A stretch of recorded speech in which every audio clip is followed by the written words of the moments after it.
Welcome to NerdyDan.com for another installment of Think Outside the Ring. Today I'll be talking about the pros and cons of the WWE Draft as well as a rant on LA Knight. Yeah. Remember to click the like and subscribe buttons to help those algorithms. My first con is Cody Rhodes to Raw. With the American Nightmare losing to the Tribal Chief at WrestleMania, there seems to be something missing from that story.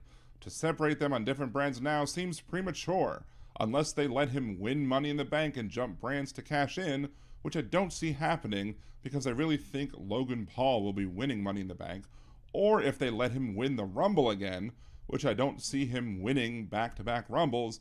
This storyline just seems to be ending abruptly, which just seems weird. My first pro is splitting up Judgment Day from Edge and the LWO. Those stories have run their course. It's time for new stories for all involved. Can there be flashbacks to old rivalries at events like Money in the Bank and the Royal Rumble? Sure. But I'm glad that they will begin to develop new stories for all of these entertainers. Con: drafting Bianca Belair to SmackDown and Rhea Ripley to Raw when they are the champions of the other brands. You could have accomplished similar storyline goals by having the Judgment Day stay on SmackDown, Edge and Rey on Raw, and leaving Bianca Belair on Raw as well. The whole belt swap thing was awkward when Becky Lynch and Charlotte Flair did it. I don't believe that Rhea Ripley will be dropping the SmackDown title to Zelina Vega at Backlash, and even if they did that isn't a solution because Bianca Belair is defending her title to Io Sky, who is another member of SmackDown. I think both retain at Backlash, and you end up with another similar awkward title swap. Either that, or both just end up on both brands as a loophole to the draft rules because they're each champions of their opposite brands respectively.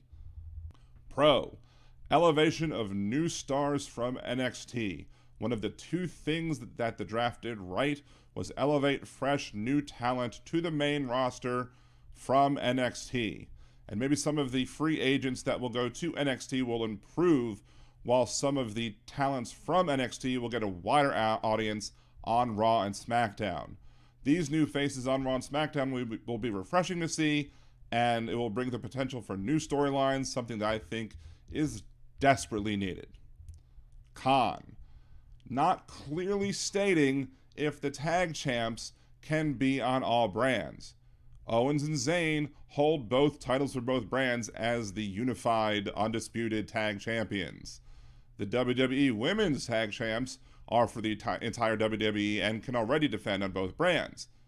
But what about Raw and SmackDown? They didn't state that caveat when they were drafted to the specific brand, and the lack of clarity on the SmackDown and Raw tag titles makes it a con for me. They should have at least said they can go on both, or say what's going to happen, or say, well, these titles are going to go to one and then the other belt's going to be stripped or whatever. They should have been more clear about it. My last pro is the OC. I think the best thing that was done with this draft overall was ultimately the push that they gave the OC after they were drafted to SmackDown.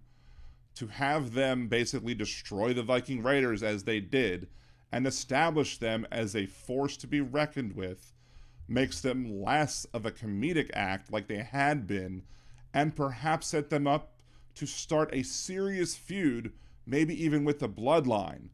And could we perhaps even see the stage set for AJ Styles to be the one to dethrone the Tribal Chief Roman Reigns? Maybe.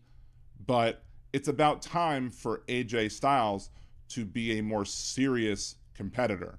And the way they started that off on Friday, I think the stage is set for him to be a very serious competitor now as compared to how they have been using him. And while this next thing wasn't really a huge con, I do think that the whole free agency thing is silly. I get having Omos as a free agent. He's a big monster. Sending him to both brands as a threat to anyone that he could be a threat to makes sense. Even more so for Brock Lesnar, but the rest of them, it really doesn't make any sense at all. They could have drafted 2 more picks per brand in each of the rounds without any issues at all and put them on the brands that they wanted to put them at. It's just silly. Now finally, a little rant about LA Knight. Ugh. I don't get it. I really don't. With this whole yeah thing, he just really reminds me of Stone Cold Steve Austin on Wish. I mean, he's jacked. He's got mic skills. He has charisma. He has all the pieces that you need to be a star. And I just don't see them putting it together correctly. I mean, there are clearly other fans who disagree. They are buying the whole L.A. Knight, yeah, deal. I mean, they are. But I'm not. I'm just not seeing it. I'm not seeing it completely coming together. If I was a WWE writer, what I would have done with L.A. Knight, yeah, I would have kept him as part of Maximum Male Models. But instead of him being Max Dupree, I would have had him be the top model under Maxine Dupree. Have Massey and Mansois as his backup entourage, and also as models, and they could have been a stable, backing up him as he made run for the titles. L.A. Knight, yeah, could then challenge for the titles with assistance from his entourage. It could have been a way that he could have gone after maybe the IC titles or the US titles.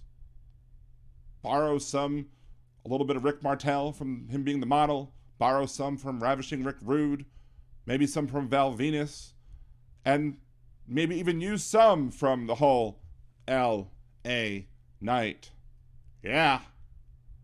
But maybe use something different than the yeah, you know, so you don't sound like Stone Cold Steve Austin from Wish. I think that might have worked a lot better. But what do I know? I've only picked the last 2 Royal Rumbles correctly.